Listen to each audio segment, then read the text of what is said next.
She found a compromising photo of her husband and her best friend in his wallet. Instead of causing a scene, she printed hundreds of copies and spread them throughout his company the next morning, causing, "Hi, my beautiful family. Welcome back to Mr. Peter Stories, the only place where your emotions are respected, your hearts are understood, and your voices truly matter. May the Almighty surround every woman with a protection so strong that no sorrow can break her, a peace so deep that no storm can shake her, and a love so pure that it warms every soul she touches.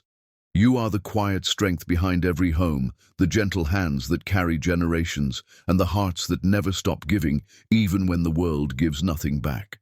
I pray your nights fill with calm, your mornings rise with hope, and your days bring blessings that flow without ending. May every burden you carry become lighter, every prayer you whisper be answered, and every tear you hide be replaced with joy you truly deserve. You are the queens of patience, the guardians of love, and the reason families stand tall. If your heart is true, like the video, if your love is real, right, I am with Mr. Peter. Sophia Lorraine had survived her mother's death, 3 miscarriages, and building a business from nothing, but the photograph in her husband's wallet brought her to her knees in a laundry room that smelled like lavender detergent and broken promises. Tuesday mornings had their rhythm. Josh would shower first while Sophia made coffee. He'd dress in whatever suit she'd laid out the night before. They'd eat breakfast together at their kitchen island. Then came the familiar dance. Josh patting his pockets in panic, checking for his wallet. Always missing. Always in yesterday's pants. Always discovered by Sophia during her morning laundry routine. She'd call him at 9, tease him about his terrible memory. He'd laugh and say he'd be completely lost without her. 10 years of this exact ritual, every single Tuesday, like a marriage ceremony repeated weekly. This Tuesday started no differently. Sophia reached into the khakis Josh had worn yesterday, felt the familiar leather weight of his wallet, pulled it out. The wallet fell open in her hands. He never closed it properly. A photograph slipped out, floated down, landed face up on the washing machine. Sophia's breath stopped. Josh. Her Josh. Standing with a woman Sophia had never seen before. The woman's head rested on Josh's shoulder with comfortable familiarity. His arm circled her waist intimately, both smiling at a sunset like they were the only 2 people who mattered. The photograph looked recent. Crisp paper, vivid colors, professional quality. This wasn't accidental. This was intentional. Printed, carried, kept, treasured. Her hands didn't shake. That surprised her. Instead, her body went very still, and her mind crystallized into diamond-hard clarity. The woman was beautiful. Long dark hair, elegant features, younger than Sophia by several years, maybe 35. She wore a cream cashmere sweater that looked expensive. They stood at Cascade Falls overlook. Sophia recognized that view immediately. That was where Josh had proposed 11 years ago. Down on one knee in unexpected rain, his voice shaking as he asked her to be his wife forever. Forever felt like a lie now. Past tense. Sophia picked up the photograph with 2 fingers, studied every detail.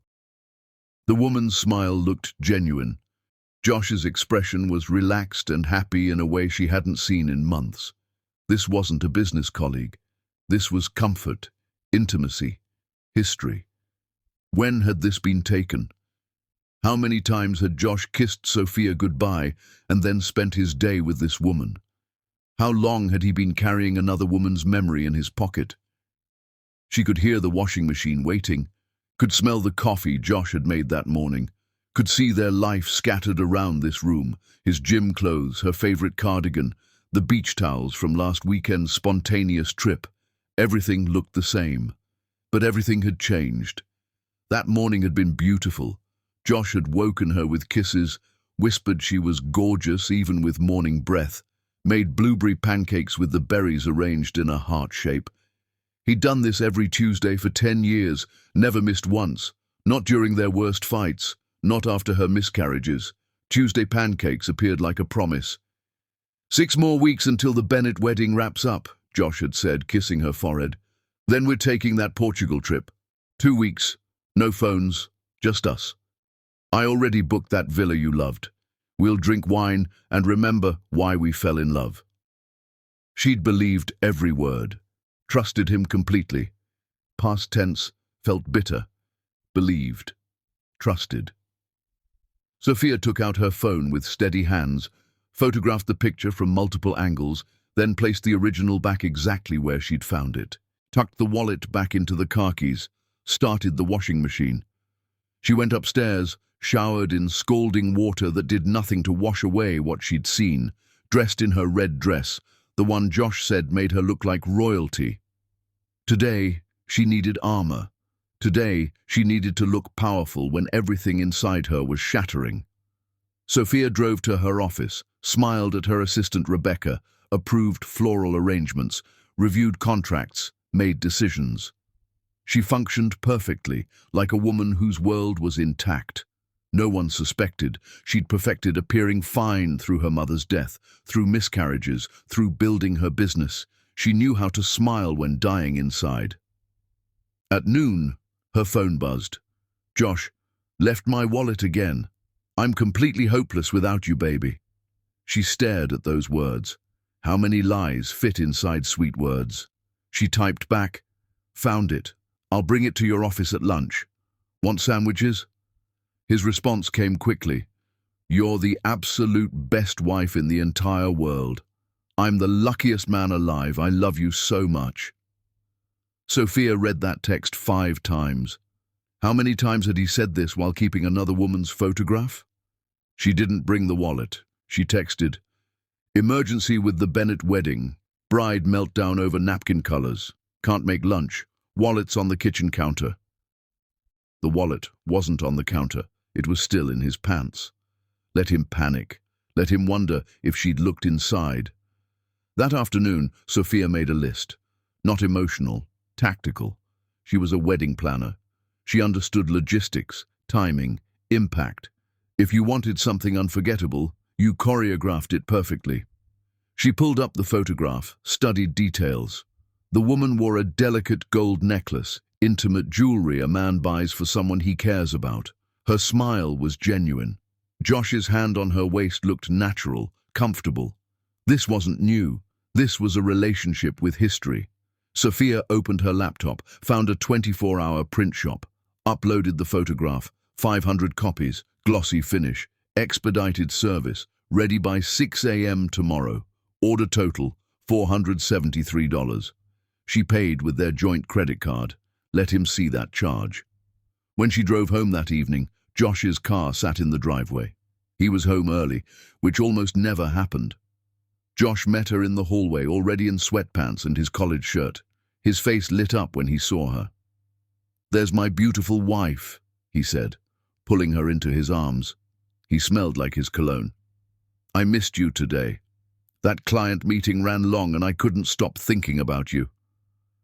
Sophia let him hold her, felt his heartbeat, wondered if this man was a stranger. "How was your day?" she asked, her voice normal. "Brutal. The museum project is eating me alive, but I'm home before 7 for once, and I made us dinner. Well, I ordered from Bellini's and plated it nicely. Same thing, right?" She laughed, because that's what she was supposed to do. "You're ridiculous.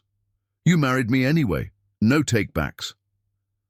They ate dinner at their kitchen table. Josh told her about difficult clients and office politics. She told him about the Bennett wedding and a bridezilla meltdown.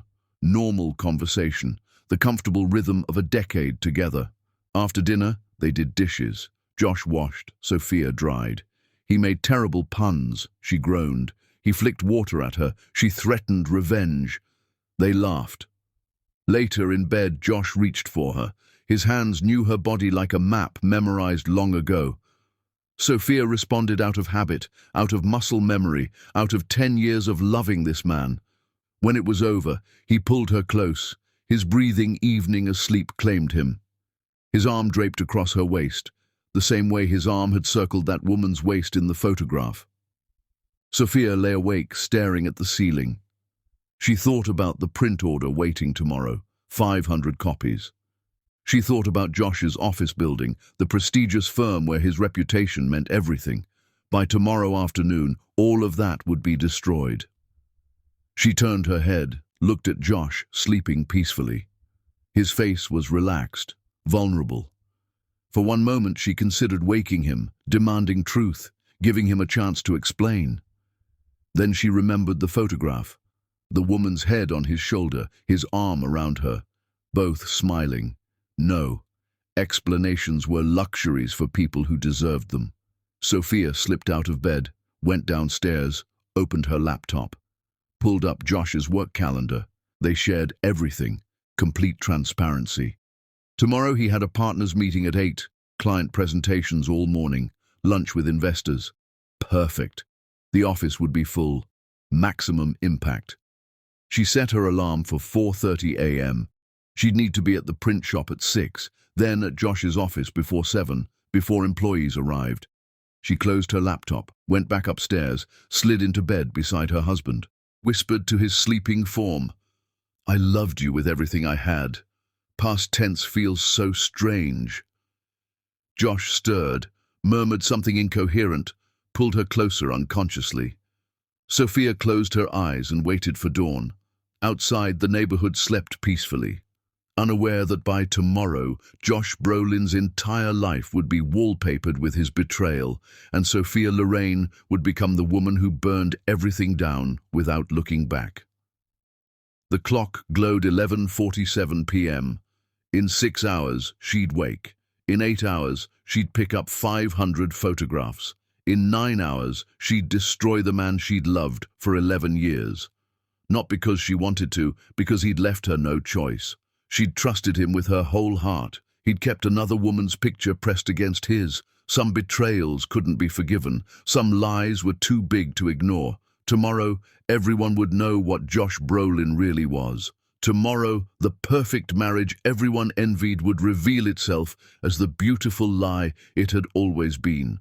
Tomorrow, Sophia would show him exactly what happened when you betrayed the wrong woman. She felt no satisfaction in the planning, no joy in the coming destruction, just cold, clear purpose. He'd made his choice when he put that photograph in his wallet. Now, she'd make hers.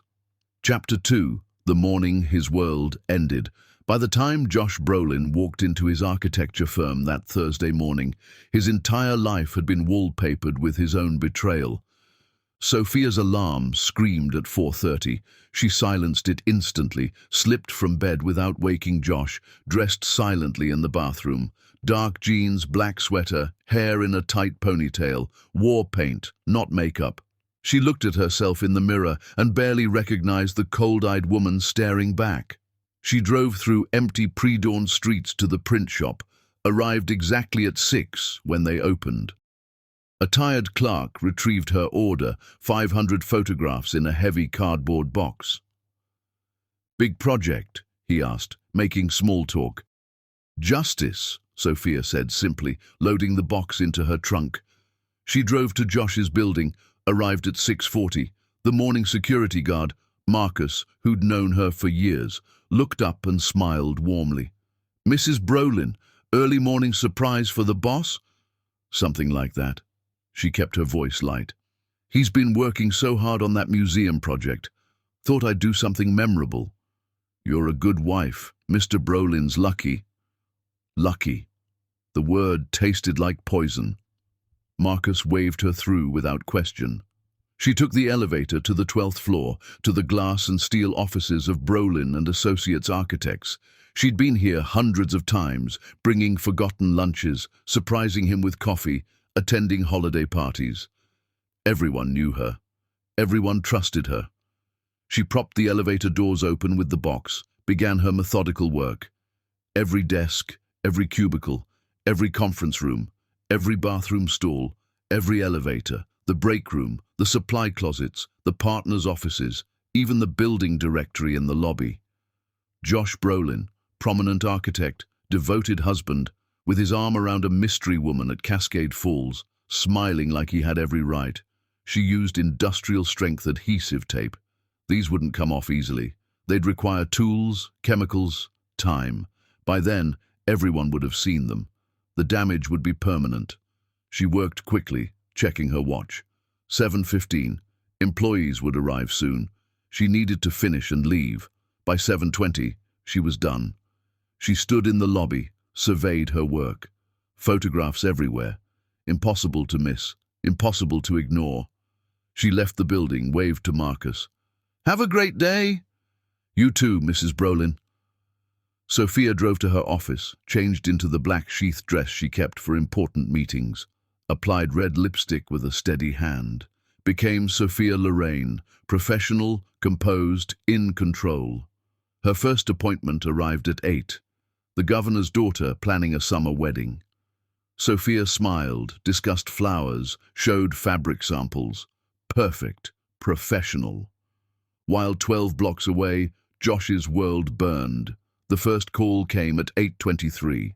Josh's secretary Jennifer, voice high and panicked. "Mrs. Brolin, I'm sorry to bother you, but there are photographs everywhere and I don't understand." Sophia hung up. Second call, 8:27. Josh's partner Robert, voice tight with fury. "Sophia, what the hell is going on? The entire firm is in chaos. We have clients arriving in 30 minutes. She blocked his number. Third call, 8:31. Josh. Then Josh again. Then Josh again. 17 calls in 15 minutes, all sent to voicemail. Finally, a text. "Sophia, please answer. This isn't what it looks like. I can explain everything. Please, I'm begging you." She replied with one word. "Goodbye." Then turned off her phone completely. The governor's daughter was discussing centerpieces. Sophia refocused, smiled, took notes, functioned like a woman whose husband hadn't just been publicly destroyed. At 10 o'clock, Rebecca knocked. "Sophia, someone's here to see you. She says it's urgent. Helena Vale. She says you'll want to hear what she has to say about your husband." Sophia's blood froze. The woman from the photograph. "Here." She excused herself, walked to reception. The woman stood by the window, younger up close, early 30s, with kind eyes that looked genuinely distressed. "You have 5 minutes," Sophia said coldly. "Then I'm calling security." "Please, I'm not who you think I am. I'm not his mistress. I'm his therapist." The floor tilted beneath Sophia's feet. "What? Can we talk privately? You deserve the truth." They went to Sophia's office. Helena sat across from her desk, pulled out her phone with shaking hands, showed credentials. Licensed therapist, 8 years practicing. Then photographs from a professional retreat, group sessions, team-building exercises, multiple people at Cascade Falls. "Your husband has been my patient for several months," Helena said carefully. "He came to me struggling severely. Work stress, anxiety, fear of losing you. That photograph you found, it was taken at a therapeutic retreat I run twice yearly for clients. Josh had just had a major breakthrough session about his marriage. He was crying, actually sobbing in front of strangers. I was comforting him, that's all it was." Sophia stared. "You're lying." "I'm not." Helena pulled out a folder, spread papers across the desk. Intake forms, session notes, billing records, insurance documentation, all legitimate. "Josh called me this morning frantic, told me what happened. He gave me permission to show you everything. His therapy notes, session records, all of it." Sophia picked up the intake form with trembling hands. Josh's handwriting, reason for seeking therapy. "Afraid I'm destroying my marriage through work addiction. Need help before I lose the only person who matters." "He started therapy because he was terrified of losing you," Helena continued. "Not because of an affair, because he recognized he was failing at your marriage. He works constantly because he's afraid he's not enough for you. His father raised him to believe therapy is weakness. It took enormous courage to even call me." The words landed like blows.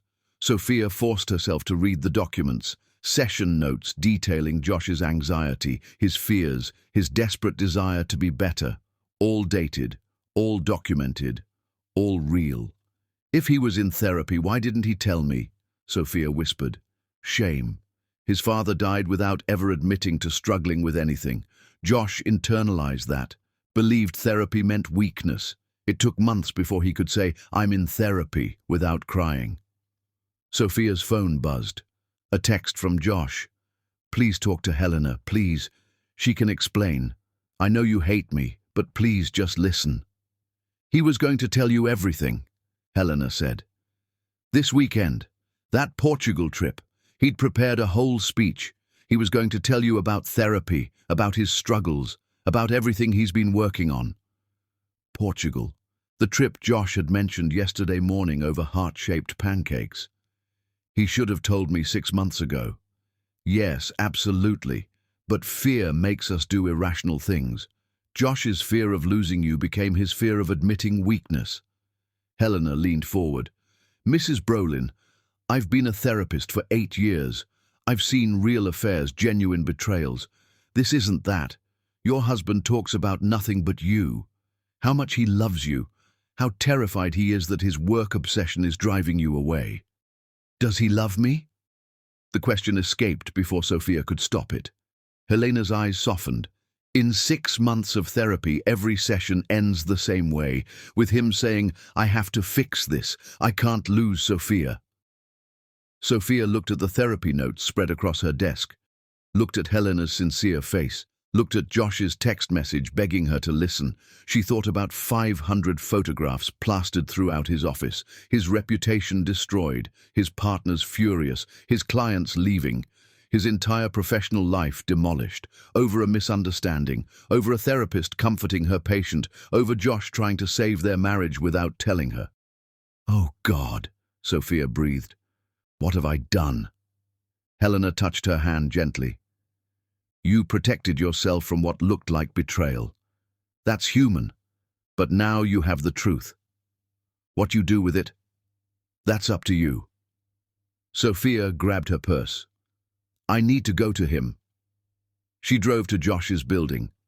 The parking lot was chaos. News vans, reporters, cameras. Someone had leaked the story. Headlines scrolled on phone screens. Prominent architect's secret affair exposed. Sophia pushed through the crowd, took the elevator up. The office was eerily quiet. Employees whispered in corners, partners huddled in the conference room, and there, in his office visible through glass walls, sat Josh. He looked destroyed, shirt wrinkled, tie gone, hair standing up like he'd been running his hands through it. Photographs covered every wall, his own face staring back at him. Sophia opened his door. Josh's head snapped up. When he saw her, his face crumbled completely. Sophia, I talked to Helena. Hope flickered, then died in his eyes. So now you know what a coward I am. Too ashamed to tell my own wife I'm in therapy. Why didn't you trust me? Because I was terrified you'd see how broken I am and realize you married the wrong person. He stood but didn't approach. My whole life, my father taught me men don't need help. Men don't cry. Men don't admit weakness. So I carried everything alone and thought I was being strong when I was actually dying inside. Josh, you were right to do this. He gestured at the photos. Not because I was cheating, I swear I've never touched another woman, but because I lied. Because I kept secrets. Because I let you feel so alone you could believe I'd betray you. Sophia stared at him across the desk. You've been in therapy for 6 months. Yes? Working on yourself, on us, without telling me? Yes, and I know how that sounds. It sounds like you were trying, like you recognized a problem and sought help. Josh's expression shifted from despair to fragile hope. You're not leaving? I didn't say that. I'm furious. But I also destroyed your career over a therapist helping you through a breakdown. Don't excuse what you did. We both messed up. You with secrets, me with revenge. They stood in tense silence. Sophia's phone rang. Her assistant. She answered. Sophia, the media wants a statement about the affair. There is no affair, Sophia said clearly, looking at Josh. Tell them there's been a misunderstanding. The woman is his therapist. This is a private medical matter. Anyone who doesn't respect that will hear from our lawyer. She hung up. Josh stared. Why would you do that? Because it's the truth, and because whatever else is broken, I won't let lies destroy you further. His phone rang. His partner. Josh put it on speaker. Josh, the board is demanding an explanation. We have clients threatening to walk. I'm issuing a statement now, Josh said. My wife and I are working through a private matter. The woman is my licensed therapist who I've been seeing for anxiety. There is no affair. Anyone with questions can contact our attorney. He hung up. Sophia walked around the desk, stood before him. I read your intake form, the part where you said you were afraid of losing the only person who matters. That's you, Josh whispered. You're the only person who matters. Then why did it take 6 months to tell me? Because I'm an idiot who thought suffering alone was noble when it was actually just destructive. Sophia reached out, touched his arm, felt him tense. Can you forgive me for this? She gestured at the photos. Can you forgive me for the secrets? I don't know yet, but I'm willing to try. Josh exhaled shakily. What do we do now? Now? You call a staff meeting and explain the truth. You salvage what's left of your reputation, and I go home to think. Are you coming back? Sophia walked to the door, turned back. Ask me tomorrow. She left him standing in his office, surrounded by evidence of both their mistakes, his secrets and her rage. Left him to explain to colleagues and clients. Left him to begin rebuilding. She went to a hotel instead of home. Needed space, distance, time to think without Josh's presence clouding her judgment. That night, alone, she cried for the first time since finding the photograph, cried for the marriage she'd thought was solid, cried for the husband who'd suffered alone, cried for the trust broken on both sides. Her phone buzzed. Josh, please let me know you're safe. I'm not asking you to forgive me. Just please tell me you're okay. She replied, I'm at a hotel. I'm safe. I just need time. 3 dots appeared. Then, take all the time you need. I'll be here. I love you. That's never been a lie. Sophia set her phone aside, stared at the ceiling. Tomorrow she'd figure out what to do. Tonight, she'd just let herself feel everything. The anger, the hurt, the confusion, the tiny flame of hope that maybe they could survive this. Maybe. Chapter 3. The woman in the photograph.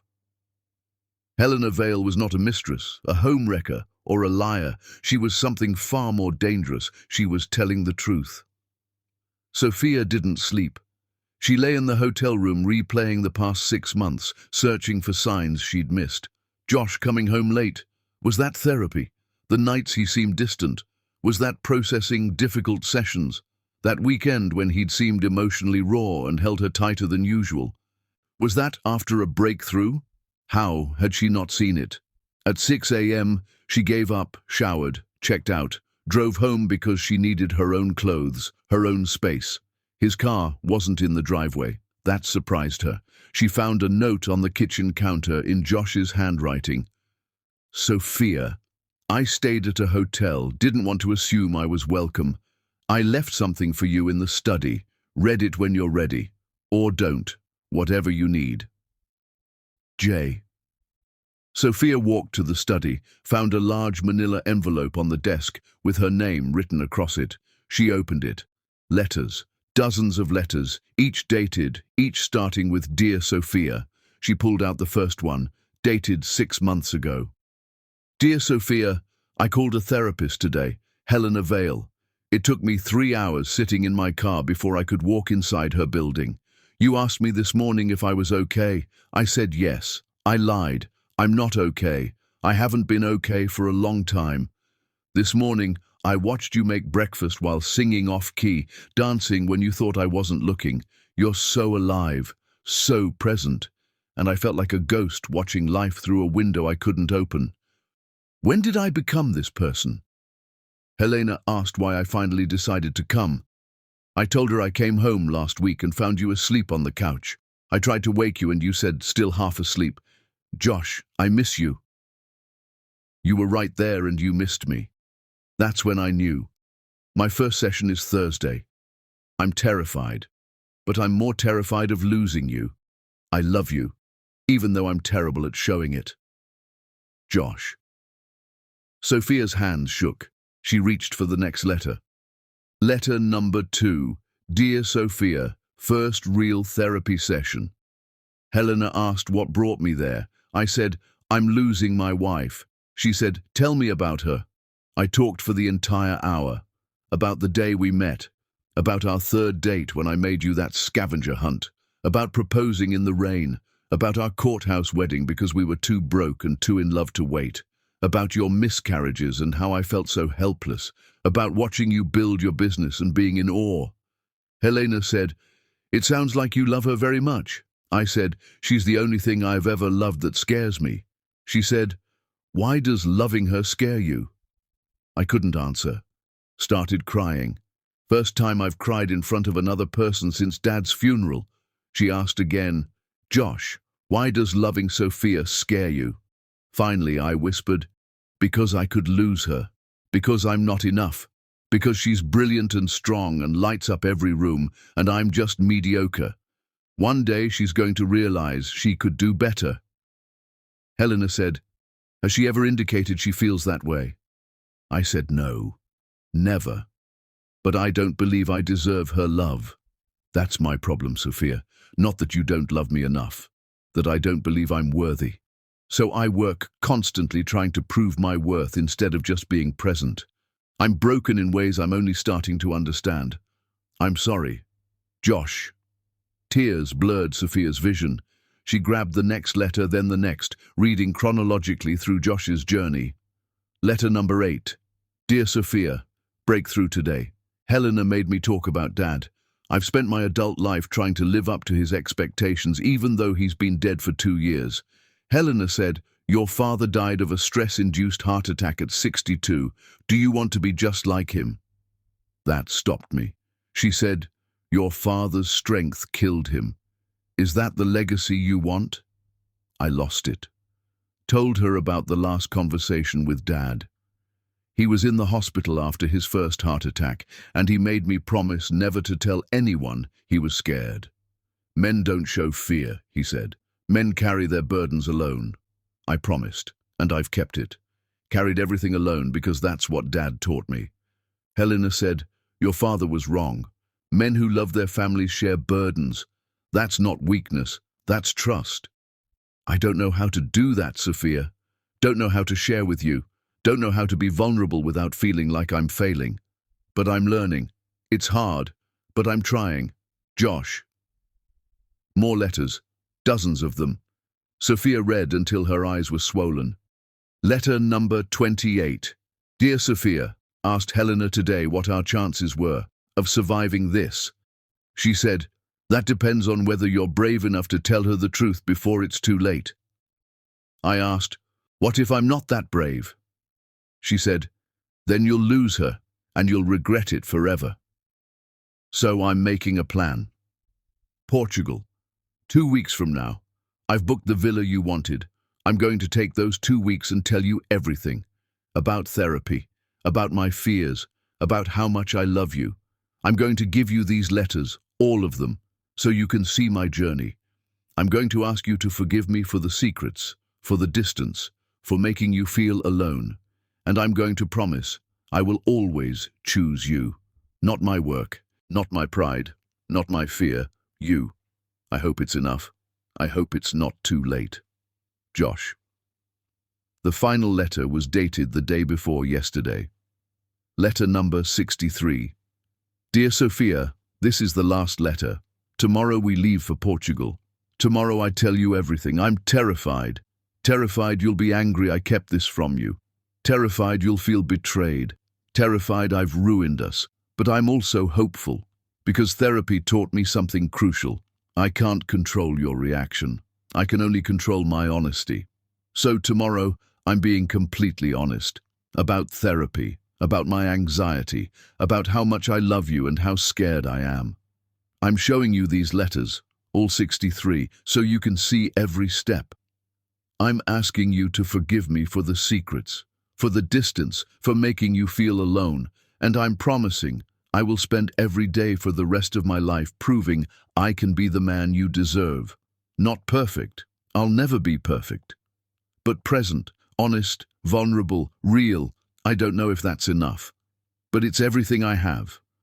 All my love, Josh P.S. Remember our third date? The scavenger hunt. Each clue led to a place that meant something. The final clue led you to Cascade Falls, where I was waiting with Thai food and a confession that I was already falling in love. You said, "That's crazy. You don't fall in love in 3 dates." I said, "Watch me." You kissed me. First kiss. Best kiss. That retreat where Helena took the photograph, I went back to Cascade Falls on purpose, stood where our story began, told the therapy group about proposing there, about how nervous I was, about how you said yes before I even finished asking. Helena suggested we take a photo to commemorate my breakthrough.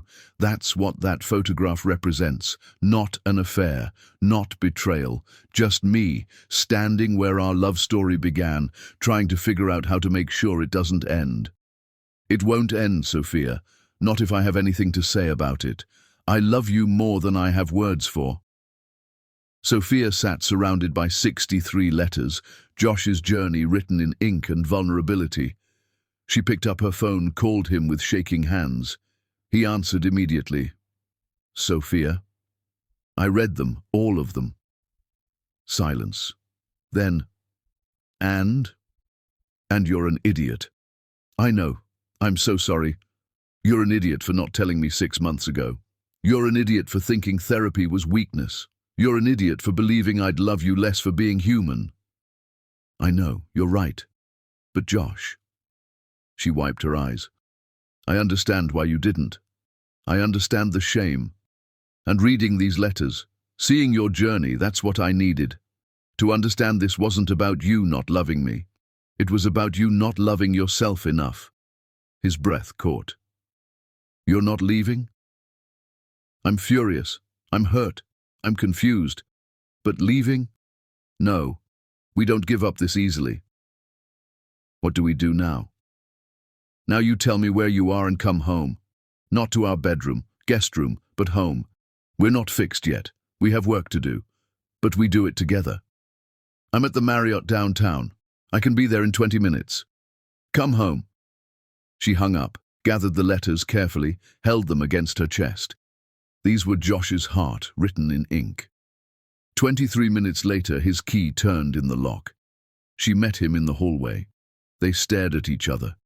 Josh looked like he hadn't slept, his eyes red, his face haggard. "Hi," he said quietly. "Hi. I'm sorry. For all of it." "I know. Me too." They stood in their hallway, two people who loved each other, but had forgotten how to be together. "Guest room?" Josh asked. "Guest room, but Josh, we're going to fix this. Together. Starting with couples therapy with Helena, starting with no more secrets." He nodded, tears streaming. "Okay, whatever it takes." Sophia stepped forward, wrapped her arms around him, felt him collapse against her. "We're going to be okay," she whispered. "Eventually. It's going to take work, but we're going to be okay." Josh held her like she was the only solid thing in a spinning world. "I love you so much." "I know. I read it 63 times.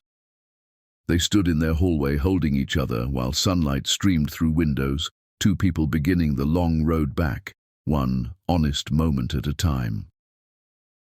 Chapter 4. 63. Letters to a Wife. Some men give flowers as apologies. Josh Brolin gave his wife a roadmap of his breaking and rebuilding, written in ink and desperation. They started couples therapy 3 days later. Sophia called Helena, asked if she'd work with them as a couple. Helena agreed immediately, rearranged her schedule to fit them in. Tuesday afternoon they sat in Helena's office. Not on the couple's couch. Sophia wasn't ready. They took separate chairs, maintained distance, but they were there. Together, trying. Helena looked at them with genuine warmth. "I want to start by acknowledging how brave you both are. What you're doing, this is the hardest work of marriage. Most couples give up. The fact that you're here means something profound." "I destroyed his career over a misunderstanding," Sophia said bluntly. "That's not brave, that's vindictive." "You protected yourself from perceived betrayal," Helena corrected gently. Your reaction was human. Now you have complete information. What matters is what you do next. They talked for 90 minutes. Helena asked uncomfortable questions, pushed them to articulate feelings they'd been avoiding, refused to let either hide behind easy answers. "Josh," Helena said, "you've been quiet about what happened after Sophia found the photograph. Talk about that day." Josh looked at his hands. "I walked into my office and saw photographs everywhere, every wall, every surface, my staff staring, my partners furious, clients calling to end contracts, my reputation destroyed." "How did that make you feel?" "Devastated, humiliated, angry at first, at Sophia for not talking to me, at myself for creating this." He looked at Sophia. "But then I thought about what you must have felt finding that photograph. The shock, the betrayal, the pain, and I realized I did that to you, not with an affair but with secrets. I broke your trust just as thoroughly." Sophia's eyes filled with tears. "Josh, you had every right to burn my life down," Josh continued, "because from your perspective, I'd burned our marriage first. You just made it visible." Helena leaned forward. "Sophia, what do you need from Josh moving forward?" "Honesty," Sophia said immediately. "Complete, brutal, uncomfortable honesty. I need to know when he's struggling, when he's scared, when he's falling apart. Can you do that, Josh?" Josh nodded. "Yes, it terrifies me, but yes." "What else?" Helena asked Sophia. "Presence. I need him home at reasonable hours. I need actual conversations. I need him emotionally present, not just physically in the room." "That's fair," Josh said. "I already started, restructured my work schedule, cut back hours, delegated projects, told my partners I'm prioritizing my marriage." Sophia looked at him, surprised. "You did?" "The day after everything happened, told them I was prioritizing us over my career. They weren't thrilled, but they understood." Helena smiled. "That's significant growth, Josh. How does it feel?" "Terrifying," he admitted. "My entire identity has been work, but also freeing. Like maybe I don't have to prove my worth through success. Maybe I can just be enough as I am." They finished with homework. Josh had to practice daily emotional check-ins, honest answers to "How are you feeling?" Sophia had to journal her feelings and share them, practice vulnerability in return. "Marriage isn't one person doing all the work," Helena reminded them. "Josh needs to be more vulnerable. Sophia, you need to create safety for that vulnerability, receive his honesty with compassion, even when it's hard." "I can do that," Sophia said. That night, they instituted their first new routine. After dinner, they sat in the living room and did emotional check-ins. "How are you feeling?" Sophia asked Josh. "Honestly, terrified I've damaged us beyond repair. Grateful you're willing to try. Exhausted from pretending to be okay at work. Hopeful because you're actually talking to me." Josh took a breath. "Your turn." "Angry at you for secrets. Guilty for destroying your reputation. Confused about whether I can actually forgive you. Scared we're going to do all this work and still fail." Sophia paused. "But also lighter, like talking about the hard stuff is better than pretending." They sat in that honesty. "Can I ask you something?" Josh said. "Anything." "The letters. When you read them, what did you think?" Sophia considered seriously. "I thought you were braver than you give yourself credit for. You went to therapy. You faced your demons. You did the work even when it was excruciating. That's not weakness. That's incredible strength. I should have told you." "Yes, you should have, but I'm starting to understand why you didn't." They talked for 2 hours. Real conversation, not surface updates.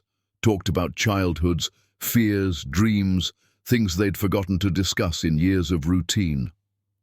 The next morning, Sophia woke to a note on her nightstand. Josh's handwriting. "Good morning." Helena suggested writing down feelings instead of bottling them. "So here's today's truth. I'm scared you'll never look at me the same way again. Scared I've ruined the trust permanently. But I'm committed to doing whatever it takes to rebuild. Thank you for not giving up. I'm making pancakes. Jay." She found him in the kitchen, blueberry pancakes on the griddle. "You read my note?" he asked. "I did." "Too much?" "No, actually I liked it, knowing what you're thinking." She poured coffee.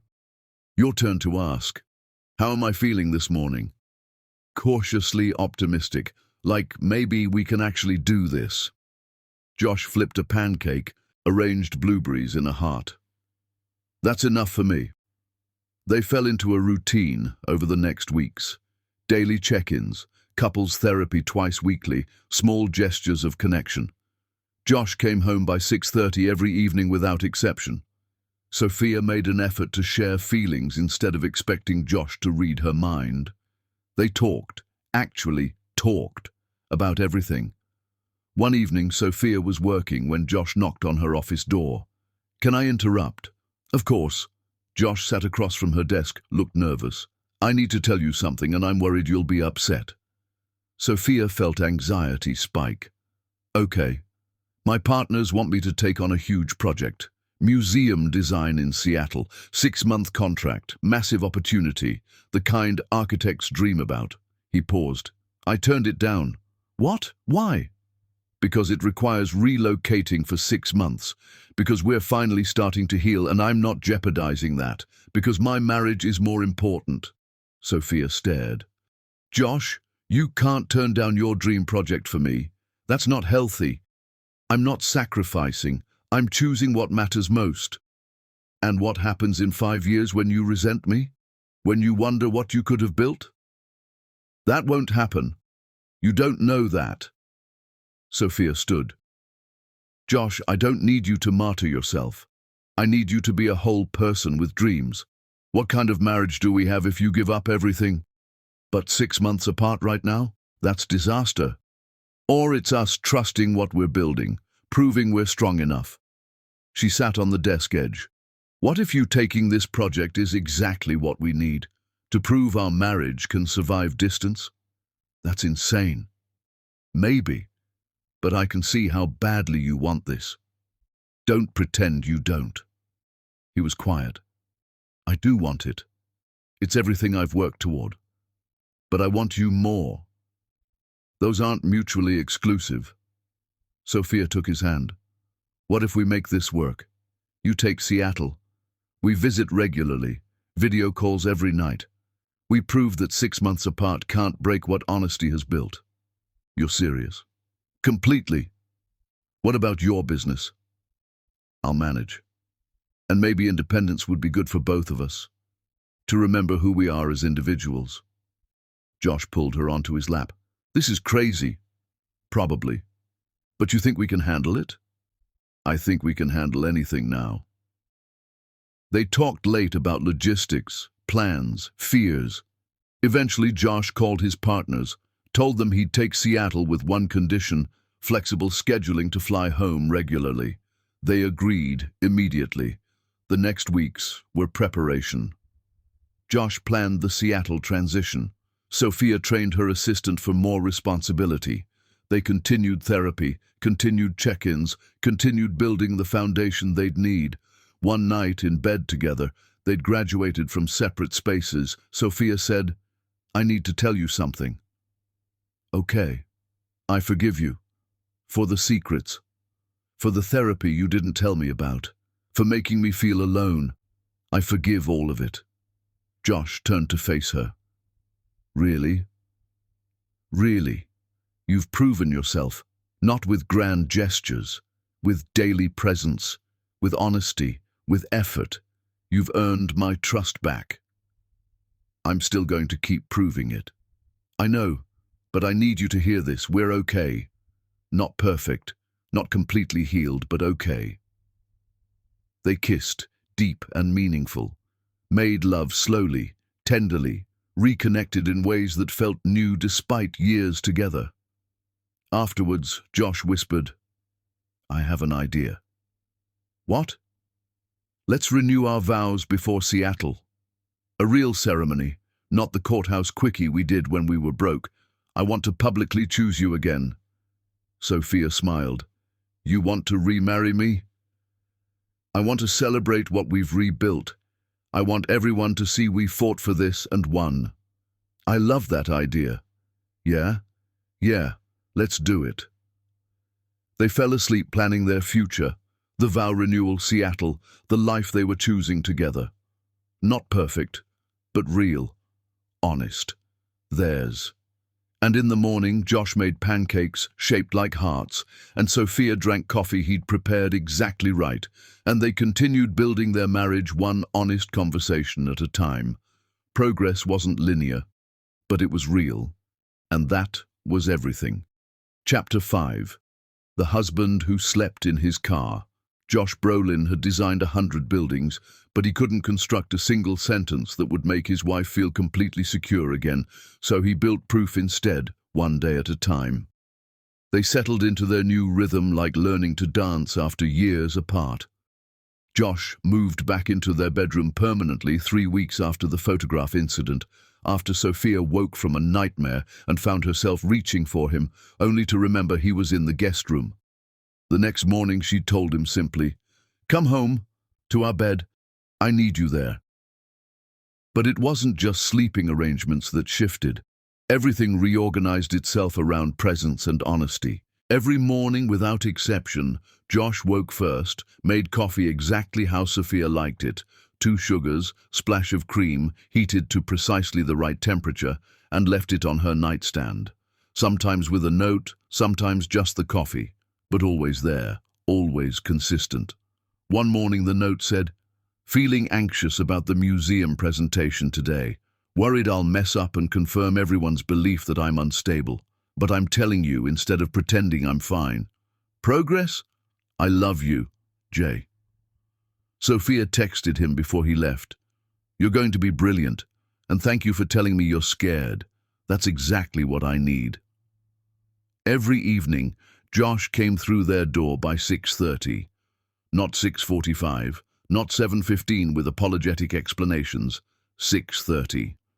Sometimes he had to leave unfinished work, had to tell clients he'd address concerns tomorrow, had to disappoint partners who expected him to stay late. He did it anyway. "Marriage is more important than impressing my partners," he told Sophia when she asked if coming home early caused professional problems. "My partners will replace me if I leave the firm." "You can't be replaced. You're non-negotiable." They instituted uninterrupted time every evening from 7 to 9, phones in a drawer, laptops closed, work completely off-limits. Sometimes they cooked together. Josh had enrolled in Tuesday evening cooking classes and enjoyed them, even if his pasta was consistently overcooked. Sometimes they sat on the couch talking about nothing important. Sometimes they watched terrible reality TV and made fun of contestants. The content didn't matter. The presence did. One evening, Sophia came home late from a wedding emergency, bride's dress destroyed by a careless makeup artist, to find Josh in the kitchen covered in flour. "What are you doing?" she asked, laughing at the disaster. "Attempting homemade pasta because my cooking class convinced me I was ready for advanced techniques." He gestured at flour-covered counters, pasta dough that looked like cement. "I was wrong, very wrong. This is catastrophic. It's adorable. It's inedible. The effort is delicious." They ordered pizza instead, ate it on their kitchen floor surrounded by Josh's failed experiment, laughing until their sides hurt. And Sophia thought, This is what I needed. Not perfection, just him, trying." They started couples activities unrelated to their routines. Josh signed them up for salsa dancing even though he had no rhythm and spent sessions apologizing to Sophia's feet. They hiked together Sunday mornings, exploring trails outside the city, talking during climbs, and being comfortably silent during descents. They instituted Friday date nights, not fancy dinners, just dedicated time where they dressed up slightly and pretended they were courting again. On one Friday date, Josh took Sophia to a paint and wine class.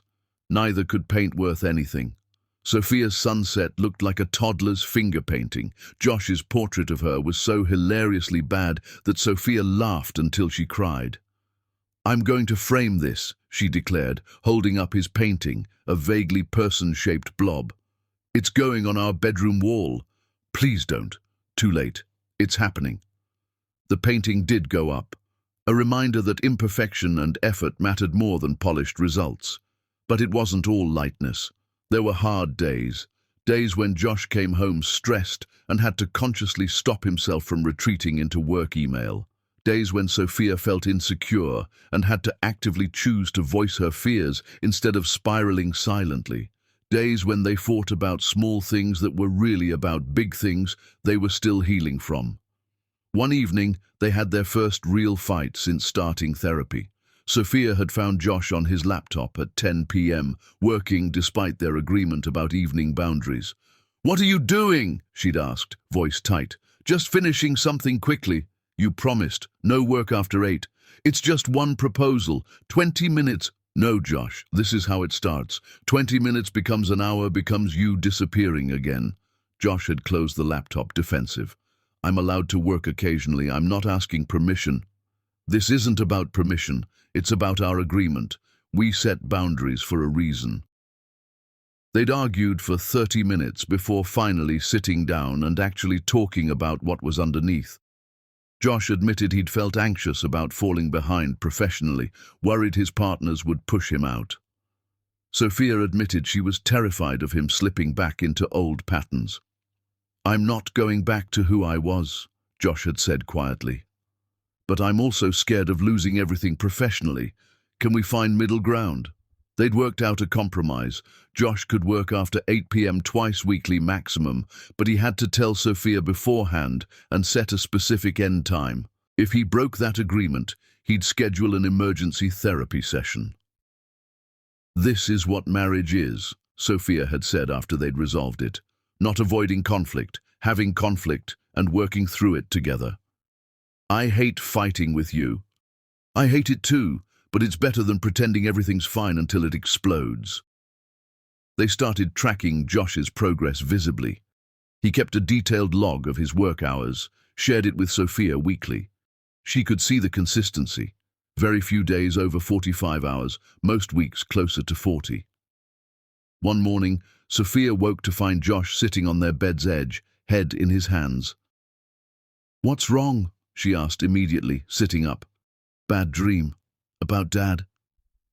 He turned to look at her, eyes red. "Dreamed he was yelling at me for going to therapy, saying I was weak and pathetic and everything he raised me not to be." Sophia's heart broke. "Come here." She pulled him back into bed, held him while he cried against her shoulder, something he never would have done 6 months ago. "He was wrong," Sophia whispered fiercely. "Getting help isn't weakness. Asking for support isn't failure. Being vulnerable with the person you love isn't shameful. I know that intellectually, but emotionally, I know. The messages from childhood run deep. But Josh, I'm so proud of you. You broke a generational pattern. You chose health over pride. That's heroic." He'd clung to her like she was the only solid thing in a crumbling world, and they'd stayed in bed an extra hour that morning, just holding each other, just being present in their shared pain and healing.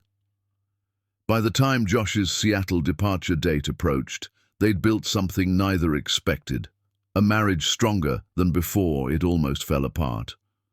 One evening, a week before Josh left, they were doing dishes when Josh said casually, "You know what I realized today?"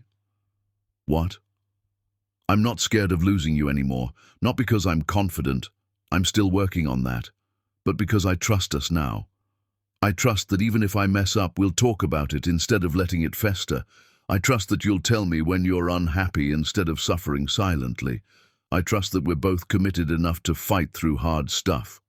Sophia set down the dish she was drying, turned to face him fully. "Josh Brolin, are you telling me you're emotionally secure in our relationship?" He laughed. "Don't sound so shocked." "I'm not shocked. I'm thrilled." She kissed him. "You're right. We are going to be okay, even with 6 months apart, because we've finally figured out how to actually be partners." The night before Josh left for Seattle, they lay in bed together, neither sleeping.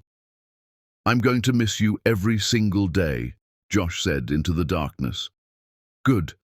That means we have something worth coming back to. What if I hate Seattle? Then you come home early. What if you meet someone else while I'm gone?" Sophia propped herself up on one elbow, looked at him in the dim light. "Josh, I just spent months fighting to keep you. You really think I'm going to throw that away because you're in a different city?" "No, sorry, just last-minute anxiety. I get it, I'm scared too. But we're going to video call every night, visit each other monthly, text constantly, and in 6 months you'll come home and we'll celebrate making it through. I love you so much, it's actually ridiculous." "I love you too. Now go to sleep. You have an early flight." They fell asleep tangled together, making the most of their last night in the same bed for a while, and Sophia thought, "We built this, through honesty and effort and choosing each other daily. This is real." In the morning, Sophia drove Josh to the airport. They stood at security, holding each other. "6 months, Josh said. 6 months. Then you come home." "I'm already counting down." They kissed goodbye, deep and meaningful and full of promise. Then Josh walked through security, turned back one last time, waved. Sophia waved back, tears streaming down her face. But she was smiling, because this wasn't an ending. This was proof that they'd learned to trust each other, to communicate, to build a marriage that could survive distance. She drove home alone, walked into their quiet house, sat on their couch, and let herself cry. Not from sadness, but from relief. They'd done the work. They'd faced their demons. They'd chosen each other. And in 6 months they'd proved that love wasn't about never being apart. It was about knowing you'd always come back together. Her phone buzzed. "Josh, already through security. Miss you already. Love you more than words can hold. Thank you for believing in us." She texted back, "Always. Come home safe to me." Outside, life continued. Inside, Sophia sat in their home, surrounded by evidence of their rebuilt life, the terrible painting Josh had made, the cooking class certificates on the fridge, photos from their hiking trips, and felt something she hadn't felt in years. Complete, certain, unshakable hope. They were going to make it. Chapter 6. The Business That Nearly Died. Rebuilding a reputation is like building a house with wet matches. Possible but painfully slow, requiring patience and precision and faith that eventually the structure will stand. Josh's professional life remained chaotic for weeks after the photograph incident. 3 major clients had terminated contracts the day the photos appeared. 2 partners had privately suggested he take extended leave. Industry contacts who'd once returned calls promptly now sent emails to voicemail. The museum board that had commissioned his dream project scheduled emergency meetings to discuss whether Mr. Brolin is the right fit given recent events. He told Sophia all of it. No more secrets, even when the secrets were professional humiliations. They sat at their kitchen table one evening, 2 weeks after the incident, and Josh laid out the financial reality. "If I lose the museum project, the firm takes a massive hit. My partners might force me out completely. We'd lose my salary, my benefits, potentially my entire career." Sophia listened without interrupting, then asked calmly, "What do you need from me?" "I don't know. Support? Reassurance that you're not going to leave me if I lose everything professionally?" "Josh, I married you when we were broke and living in a terrible apartment with no heat. You think I care about your salary?" She reached across the table, took his hand. "We'll figure it out. But right now you need to focus on rebuilding trust with your clients. Show them who you actually are, not who they think you are based on those photographs." "How?" "Start with honesty. Meet with each client face to face. Tell them the truth about what happened. Most people respect vulnerability more than perfection." Over the next weeks, Josh did exactly that. He scheduled meetings with every client who'd walked away, every board member who'd expressed concerns, every professional contact who seemed to be distancing themselves. The first meeting was with Marcus Chen, the CEO who'd pulled his company's contract for a new headquarters building worth millions. Josh showed up at Marcus's office without an appointment, waited 3 hours until Marcus finally agreed to see him. "Mr. Brolin, I don't think we have anything to discuss," Marcus had said coldly. "Please, just 5 minutes. Marcus gestured impatiently at a chair. Josh sat down, took a breath, and was completely honest. There was no affair. The woman in those photographs is my licensed therapist. I've been in treatment for anxiety and work-life balance issues. The photo was taken at a therapeutic retreat, completely out of context. My wife found it before I could explain, understandably believed the worst, and reacted accordingly. We're working through our marriage issues privately, but my personal struggles have nothing to do with my professional capabilities. Marcus stared at him. You're in therapy? For 6 months now. I recognize that doesn't fit the image of a successful architect, but I'd rather be honest about my mental health than pretend I'm perfect. Something shifted in Marcus's expression. My brother's in therapy, saved his marriage, probably saved his life. He paused. Why didn't you just say this from the start? Because I was ashamed. My father raised me to believe therapy was weakness. I'm learning he was wrong. Marcus called his legal team right there, instructed them to reinstate the contract. Everyone's got stuff they're working through, at least you're dealing with yours. Josh had similar conversations with other clients. Some came back, impressed by his honesty. Some didn't, unable to move past the scandal. But each conversation felt like reclaiming pieces of his professional dignity. The museum project was different. That required something more significant. The museum board scheduled a formal hearing to determine Josh's future with the project. His partners prepared legal defenses. Everyone expected a professional bloodbath. The night before the hearing, Sophia found Josh in his home office, staring at his laptop but not really seeing it. "What are you doing?" she asked. "Preparing for tomorrow, trying to figure out what to say to convince them not to fire me. Can I make a suggestion? Please, let me come with you." Josh looked up, surprised. "What? Why?" "Because I'm the wife whose rage started this mess. If I stand beside you and tell the board the truth, they'll listen. Sometimes the best defense isn't defending yourself. It's having someone else speak for you. Sophia, you don't have to do that. This is my problem. This is our problem. We're a team, remember?" She sat on his desk's edge. "Besides, I've got experience salvaging disasters. It's literally what I do for a living. Let me help." The next morning, they walked into the museum board meeting together. The board members, 7 people representing various stakeholders, looked visibly shocked to see Sophia. The chairwoman, Dr. Eleanor Vasquez, raised her eyebrows. "Mrs. Brolin, we weren't expecting you." "I know," Sophia said confidently, taking a seat beside Josh without being invited. "But I needed to be here. You're considering terminating my husband's contract because of a scandal I created. That seems unfair to him, so I'm here to tell you the complete, unfiltered truth." She told them everything: the photograph, the misunderstanding, Helena's credentials, Josh's therapy journey, the work they were both doing to repair their marriage. She spoke without notes, without hesitation, with the polished presentation skills she'd developed, planning hundreds of weddings. "My husband isn't unstable," she finished. "He's human. He recognized he had problems and sought professional help. That's strength, not weakness. And his personal struggles have absolutely nothing to do with his architectural genius. Josh designed this museum with more passion and dedication than I've seen him apply to anything except our marriage. Don't punish him for having the courage to work on both." The room was silent. Then one board member, an older man named James, spoke up. "Mr. Brolin, is everything your wife said accurate?" "Every word," Josh confirmed.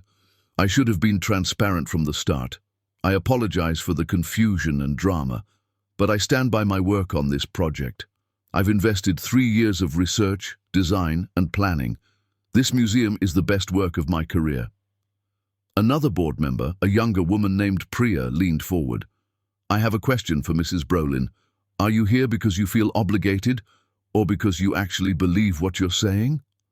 Sophia met her eyes directly. "I destroyed my husband's reputation in a moment of pain and rage. I'm not here out of obligation. I'm here because he deserves someone fighting for him the way he's been fighting for our marriage, and because every word I said is true." The board deliberated privately while Josh and Sophia waited in an adjacent conference room. "Thank you for doing that," Josh said quietly, "regardless of what they decide. We protect each other. That's the deal." 20 minutes later, the board called them back in. Dr. Vasquez spoke. "We've decided to keep Mr. Brolin on the project. However, we're assigning a co-lead architect to share responsibilities. This is non-negotiable." Josh sagged with relief. "Thank you. I won't let you down." "See that you don't." Walking out of the building, Sophia squeezed Josh's hand. "You did it." "We did it," he corrected. "I couldn't have salvaged this without you." They celebrated that night with cheap takeout and expensive wine, sitting on their living room floor like they used to when they first got married and couldn't afford furniture. "Remember when we were broken happy," Sophia said. "We were barely surviving. But we were together. That made it okay." Sophia looked at him. "We're going to be okay now too." Josh pulled her close. "Yeah, we really are." They'd rebuilt his career through honesty. They'd rebuilt their marriage through vulnerability. They'd proven that sometimes destruction creates space for something better to grow. That night, falling asleep in their bed, Josh whispered, "I'm proud of us." "Me too," Sophia whispered back. "Me too." Chapter 7. The Dinner That Changed Everything. Some conversations need wine, candlelight, and the kind of honesty that only comes when you've got nothing left to lose. Josh had been planning this evening for 2 weeks. Not Portugal. That trip had been cancelled, replaced by something simpler and more meaningful. He wanted to take Sophia to Bellini's, the Italian restaurant where they'd had their first date 11 years ago, where he'd nervously spilled wine on himself and she'd laughed so hard she snorted, where they'd talked until the staff politely but firmly kicked them out at closing time. "I want to take you on a proper date," he'd said one morning over coffee, "like we're courting again, like I'm trying to win you over." "You don't need to win me over, you already have me." "But I want to. Will you let me?" Sophia had smiled, that genuine bright smile he'd been terrified he'd never see again. "Saturday night?" Saturday night. Saturday evening arrived. Sophia stood in their bedroom trying on her 4th outfit, feeling ridiculously nervous for a date with her own husband. She finally chose the green dress Josh had always loved, the one that made her eyes look brighter. When she came downstairs, Josh was waiting in the living room in his best suit, the charcoal one that made him look devastatingly handsome. His face, when he saw her, like she'd knocked the air from his lungs, made her stomach flutter. "You're absolutely stunning," he breathed. "You're pretty incredible yourself. I'm the luckiest man who's ever lived." "Debatable," she teased, "but we'll see how dinner goes." They drove to Bellini's, Josh's hand finding hers on the center console, and it felt both familiar and new. Like returning home after a long journey and discovering everything was rearranged but somehow better. The hostess greeted them warmly. Sophia and Josh had been coming here for special occasions for years and led them to the same corner table where they'd sat on their first date. "You requested this specific table?" Sophia asked, surprised and touched. "Called 2 weeks ago. Offered an embarrassingly large tip. Told them it was essential to my marriage." Josh pulled out her chair like they were on their first date. They understood. They ordered wine, the same Chianti they'd ordered 11 years ago. Josh ordered Sophia's meal before she could look at the menu. Salmon, no capers, extra lemon, exactly how she preferred it. "Show off," she said, but she was smiling. "I've been paying attention for 11 years. I'd better have learned something." They started with easy conversation. Sophia's recent wedding bookings, a celebrity's daughter wanted her services. Josh's progress on the museum project, the co-lead architect was brilliant and they worked well together. Neighborhood gossip, their elderly neighbor, Mrs. Patterson, had started dating someone from her book club. Safe topics, comfortable topics.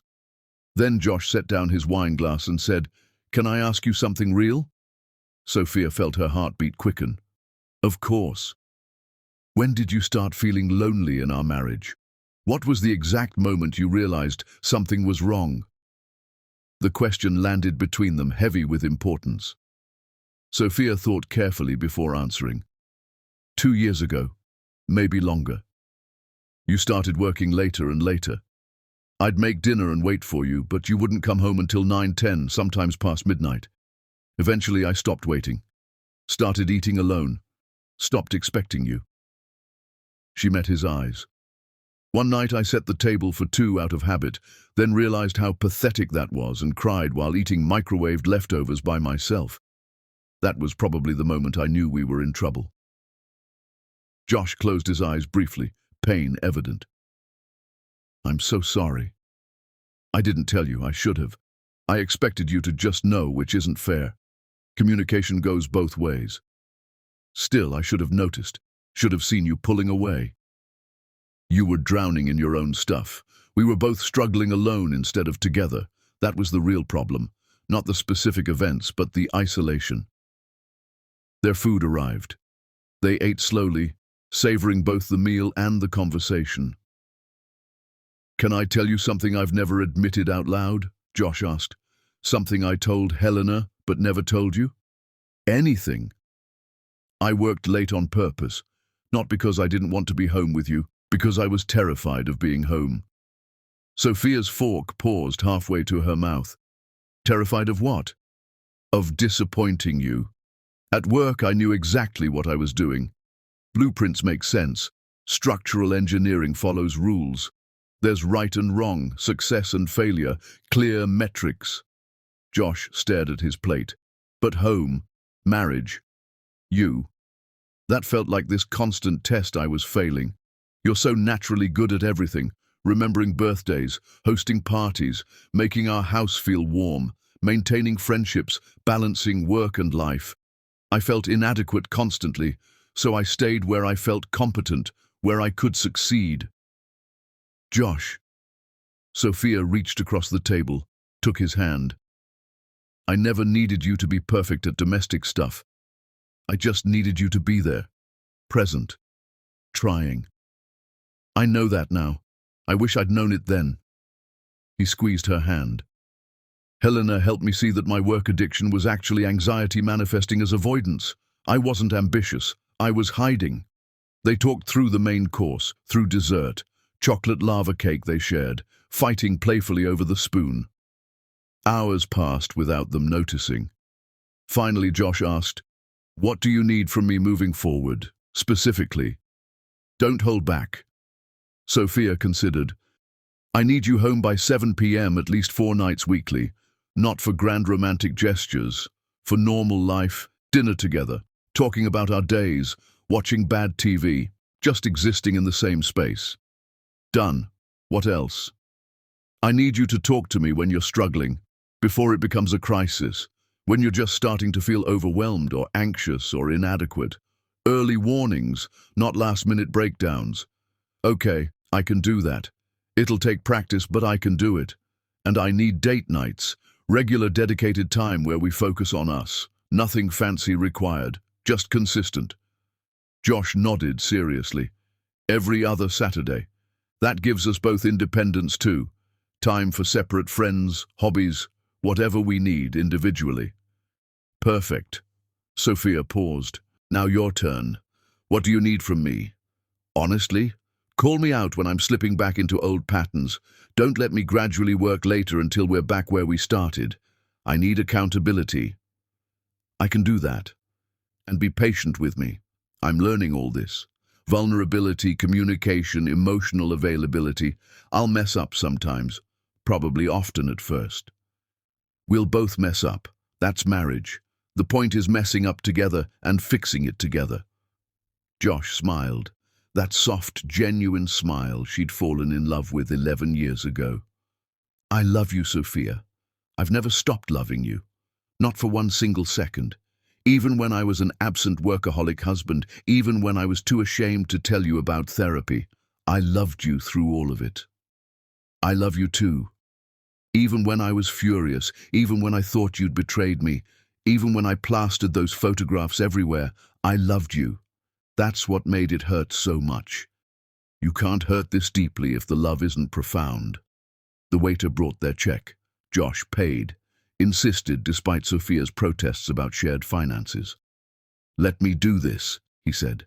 "Let me take my wife on a proper date and feel like I'm courting her again."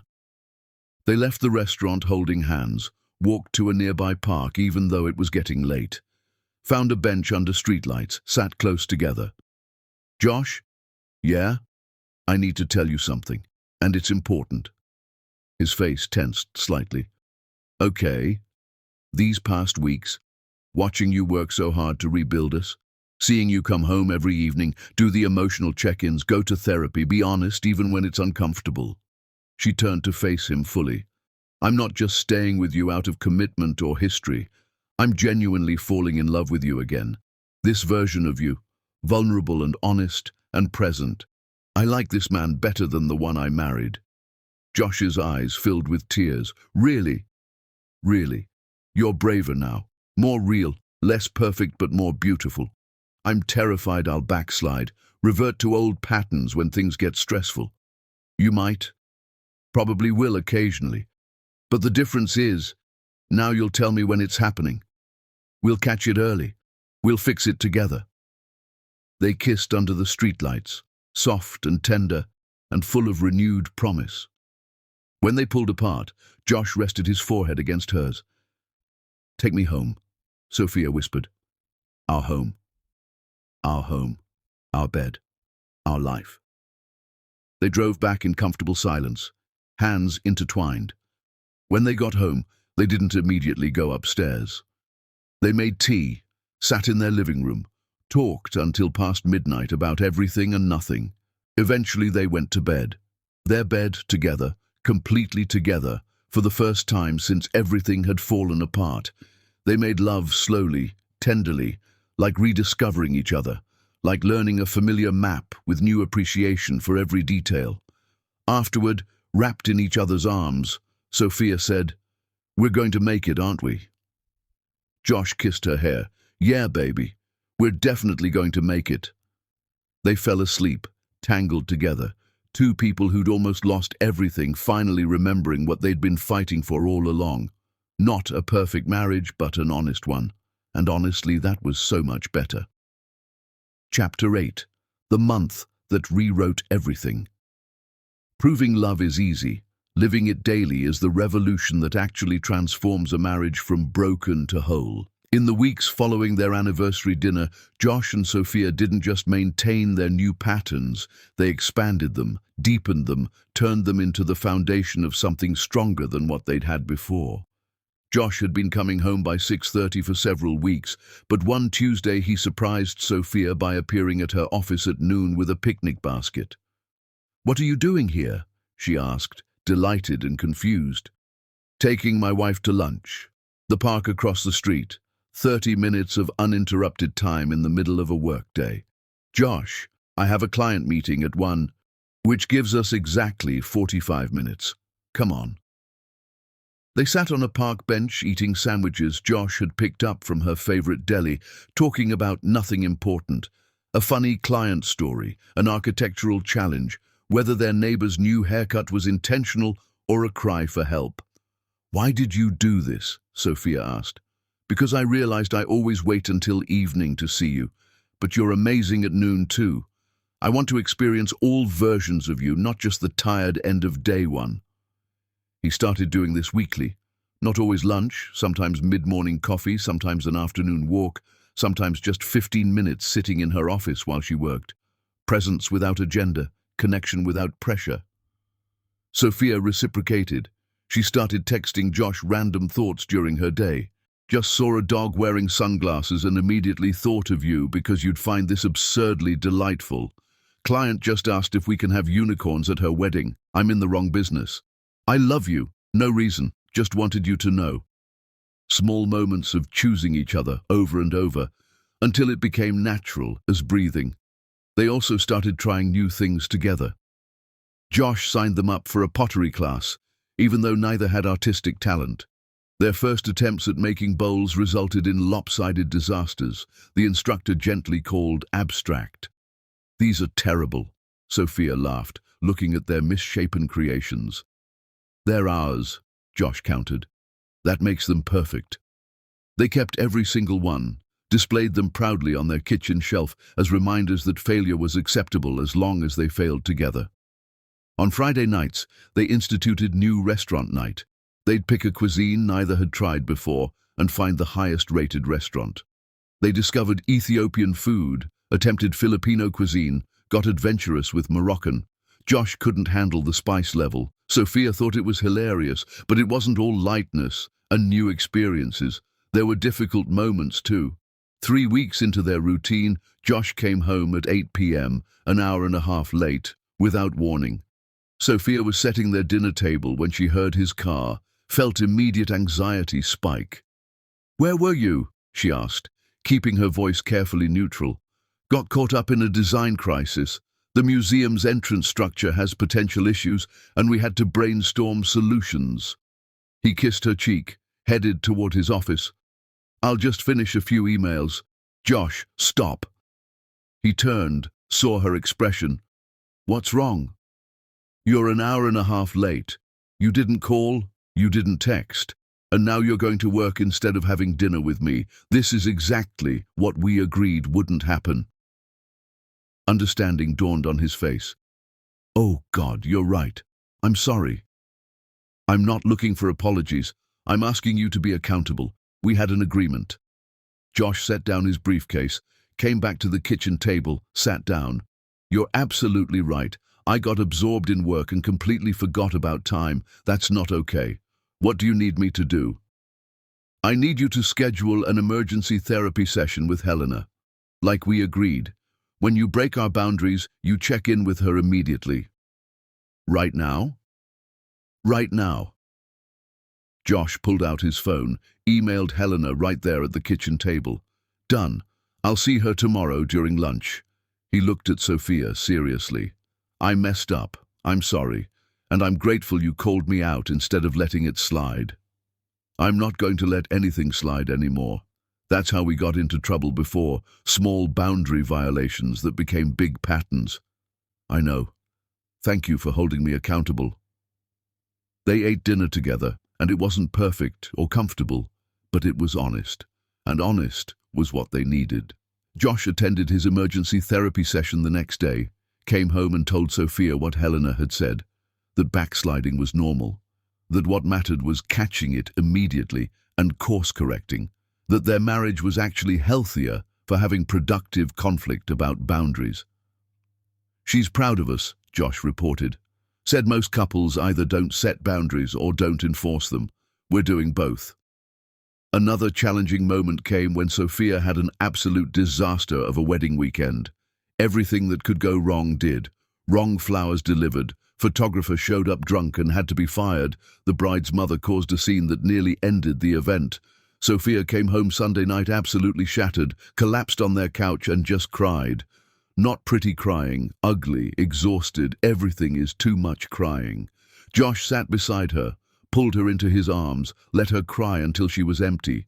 Didn't try to fix it, didn't offer solutions, just held her and stroked her hair and murmured, "I'm here. I've got you. You're not alone." When she finally stopped crying, he ran her a bath, made her tea, ordered her favorite Thai food, and sat with her while she ate and processed and slowly came back to herself. "Thank you," she whispered later, curled up against him on the couch. "For what?" "For just being here, not trying to solve it, not minimizing it, just being present while I fell apart." "That's what partners do," Josh said simply. "Show up when it's hard." They continued building their life intentionally. They started a shared journal where they each wrote weekly entries about their feelings, observations, things they appreciated about each other. Reading Josh's entries always made Sophia cry. His vulnerability was stunning. One entry from Josh: "Watch Sophia plan a wedding today. She was in her element, commanding, confident, making decisions rapidly while keeping everyone calm. I remembered why I fell in love with her. She's the strongest person I know. I'm so lucky she chose to build a life with me." One entry from Sophia: Josh came home today and immediately asked about my day before even taking off his coat. Listened to my entire 15-minute ramble about difficult clients without checking his phone once. This man is learning how to love me the way I need to be loved. I'm so proud of us. They also made the final decision together about Seattle. Josh accepted the museum project with Sophia's full support and enthusiasm. "Are you sure about this?" Josh asked for the 100th time. "Completely sure. You need to chase this dream, and we need to prove our marriage can survive distance. We're strong enough now." The decision felt right. Not running away from problems, but running toward opportunities while trusting what they'd built. One evening, about a month into their renewed commitment, they were cooking dinner together, Josh attempting his signature pasta carbonara, when Sophia's phone rang. Her father. "Dad, hi, is everything okay?" "Everything's fine, sweetheart. I wanted to tell you something. Your mother and I have been watching how you and Josh handled everything. The photograph, the therapy, the rebuilding, and I need to tell you, I'm proud of you." Sophia's eyes filled with tears. "Dad, you could have walked away. Most people would have. But you fought for your marriage. And Josh, that man has become someone worthy of you. Tell him I said that." After she hung up, Josh asked, "What did your dad say?" "That you've become worthy of me." She smiled through tears. "He's wrong, though. You always were. You just forgot for a while. We both did." Josh pulled her into his arms, kissed the top of her head. "I'm never forgetting again." They finished cooking together, ate dinner at their table, did dishes side by side, then spent the evening on the couch watching a movie neither paid attention to because they were too busy talking. Later that night, lying in bed, Josh said, "I have an idea." "Another one? Should I be worried?" "Probably, but hear me out." He propped himself up on one elbow. "I want to renew our vows before I leave for Seattle. A real ceremony, not the courthouse quickie we did when we were broke." Sophia's breath caught. "You want to remarry me?" "I want to publicly choose you again. I want our friends and family to witness us committing after everything we've been through. I want to stand in front of everyone and say, 'This woman is my partner, my love, my home,' and 6 months apart won't change that." Tears slipped down Sophia's cheeks. "When?" "2 weeks, before I leave. Small ceremony, just close friends and family." Sophia pulled him down, kissed him deeply. "Yes, absolutely yes." They fell asleep planning their future, and in the morning Josh made pancakes shaped like hearts, and they continued building their marriage one honest moment at a time. Chapter 9. The Secret That Almost Destroyed Them. Trust rebuilt is glass, beautiful, but it shatters so easily, and the sound of breaking echoes in ways the first fracture never did. Josh had been acting strange for days, taking phone calls in other rooms, being vague about work, coming home later again, not terribly late, but 30 minutes here, 45 minutes there. Small increments that added up to a pattern Sophia recognized with sickening familiarity. She tried not to panic, tried to remember all the progress they'd made, tried to trust in the foundation they'd rebuilt brick by careful brick. But fear is stubborn, and memory is a cruel teacher. She was making coffee one morning when Josh came downstairs, already on his phone, voice tense and unfamiliar. "I told you the answer is no. Stop asking, because I can't. That's not your decision to make. I don't care what the board says." He saw Sophia, quickly ended the call. His face did something guilty, something that made her stomach drop. "Who was that?" she asked, keeping her voice carefully light even though her heart was hammering. "Work. Nothing important." The lie landed between them like a stone in still water. "Josh, I'm late. We'll talk tonight, okay?" He kissed her forehead, too quick, too distracted, grabbed his briefcase, left before she could press further. Sophia stood in the kitchen, that old familiar dread creeping back like a visitor she'd hoped never to see again. He was hiding something, again. The coffee in her hand suddenly tasted bitter, All day she fought panic, told herself she was overreacting, that Josh had earned her trust, that not every secret phone call meant betrayal, but her hands shook during client meetings. Her smile felt plastic. She kept checking her phone for messages that never came.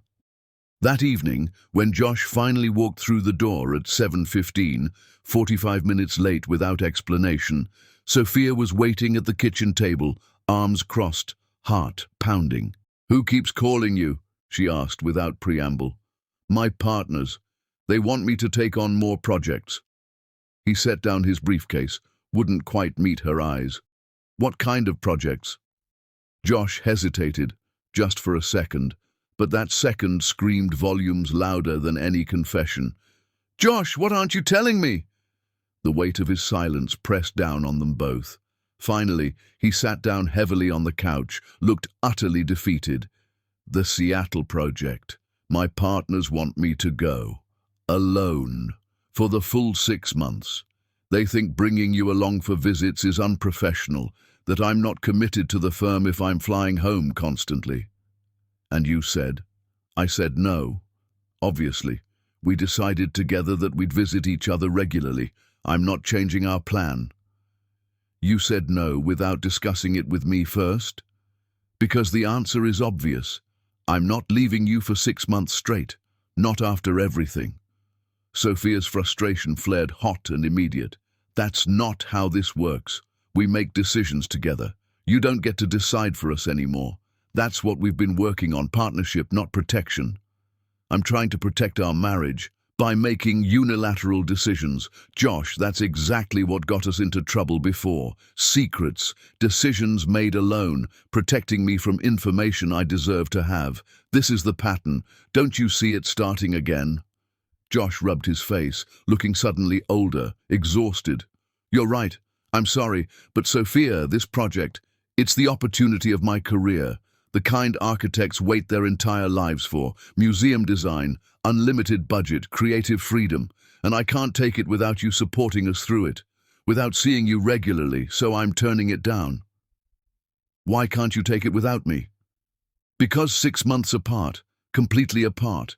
After everything we've been through, after how close we came to losing each other." He looked at her desperately. "That's asking for disaster. That's tempting fate." Sophia sat beside him on the couch, felt the familiar weight of his fear, understood it completely. But understanding and agreeing were different things. What if it's not? What?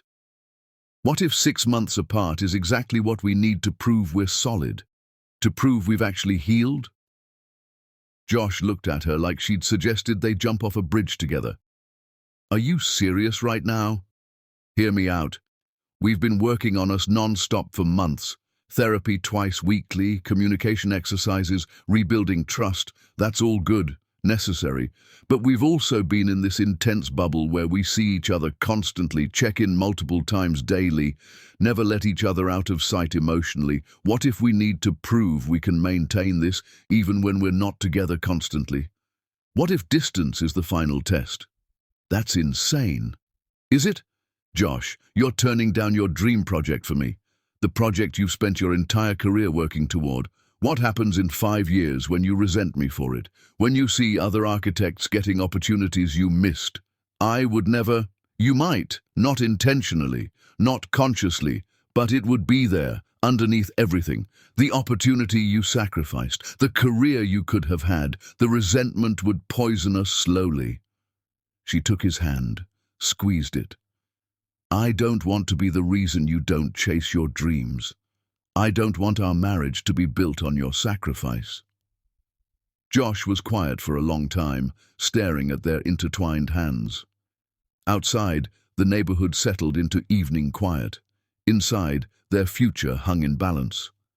I'm terrified of losing you again, he finally whispered.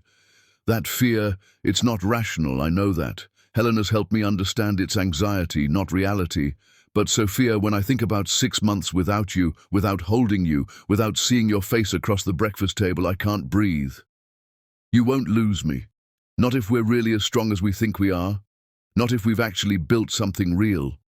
6 months is a long time. It is. But it's also temporary.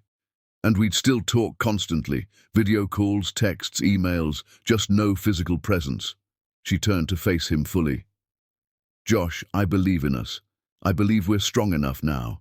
Do you? The question landed with weight. Josh met her eyes, saw her certainty, her strength.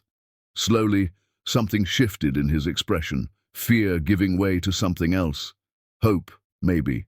Trust. What about your business? He asked, still searching for obstacles. I'll manage. I have Rebecca and the team. They're capable. And honestly, some distance might be good for me too. To build my business without worrying about you coming home on time. To remember who I am independently, outside of being your wife and our marriage. Josh pulled her close, buried his face in her hair. This is crazy. Probably. But we've done crazier things. We've already survived the worst. This is just distance, physical distance. Our hearts will still be together. But you really think we can handle it? I think we can handle anything now. We've been through worse than distance. We've been through betrayal that wasn't real and rage that was. We've been through shame and secrets and public humiliation. 6 months apart after all that? That's just geography. They sat in silence, holding each other, feeling the magnitude of the decision. Okay, Josh finally said, voice steadier. But on one condition. What? We renew our vows first, before I leave. I want to publicly promise you, in front of everyone who watched us almost fall apart, that 6 months apart won't change anything fundamental. That I'm yours, no matter the distance. That we're choosing this together, not running from each other. Sophia smiled, felt tears slip down her cheeks. Deal. They spent the next week planning intensely. Josh accepted the Seattle project, told his partners he'd do it their way. Full commitment, minimal home visits. Sophia started coordinating their vow renewal ceremony with the precision she brought to celebrity weddings. They told their families, their friends, anyone who'd listen. Everyone thought they were insane, renewing vows right before a 6-month separation. Their friends asked if they were sure they weren't actually breaking up, and this was some elaborate cover story. Sophia's mother called 3 times asking if Josh was being forced to relocate against his will. Josh's partners congratulated him while clearly thinking he was experiencing some kind of breakdown. But Josh and Sophia understood something others didn't. They weren't doing this because they were desperate or clinging to something broken. They were doing this because they were sure, because they'd done the work, because they knew exactly what they had and exactly what they could survive. The night before Josh left for his pre-Seattle planning trip, a week to set up housing and office space before the big move, they lay in bed together, neither sleeping. I'm scared, Sophia admitted into the darkness. Me too. But I'm also excited. Is that weird? Am I a terrible wife for being excited about 6 months without my husband? No, I'm excited too, to prove we can do this, that our marriage is strong enough to survive distance, that we've actually rebuilt something real, not just patched over cracks. Sophia turned to face him in the dim light filtering through their curtains. Promise me something. Anything. Promise me you'll call if you're struggling, that you won't hide when anxiety hits, that you'll be honest even when it's hard, even when you think you're protecting me. Promise me no more secrets, even 3,000 miles away. I promise. Same for you. If you're lonely or scared or doubting, you tell me immediately. No brave faces, no pretending. Deal. They made love slowly, tenderly, like memorizing each other, like saying goodbye and hello simultaneously, like capturing this moment to carry through the coming months apart. In the morning, Sophia drove Josh to the airport for his planning trip. They stood at security, holding each other while travelers flowed around them like water around stones. 1 week, Josh said against her hair. Then I'm back for the vow renewal. Then I leave for Seattle for real. I'll be here when you get back, planning the most important ceremony of our lives. I'm already counting down. They kissed one more time. Long, deep, meaningful. Then Josh walked through security with his single carry-on bag. At the checkpoint, he turned back one last time, waved with that crooked smile she'd fallen in love with 11 years ago. Sophia waved back, tears streaming openly down her face now that he couldn't see. But she was smiling, because this wasn't an ending. It was proof that they'd finally learned to trust each other, to communicate across any distance, to choose each other even when choosing meant letting go. She drove home to their house, their empty house, and started planning the most important event of her career, the vow renewal that would prove to the world what she and Josh already knew in their bones. That love isn't about never being apart. It's about knowing, with absolute certainty, that you'll always come back together. Chapter 10. The Wedding That Saved Everything. Sophia Loren had planned 347 weddings in her career, but the 348th was the only one that mattered, the only one where her own heart was on the altar. The ceremony was intimate by design, close friends and family only, 37 people who'd witnessed the destruction and earned the right to witness the resurrection.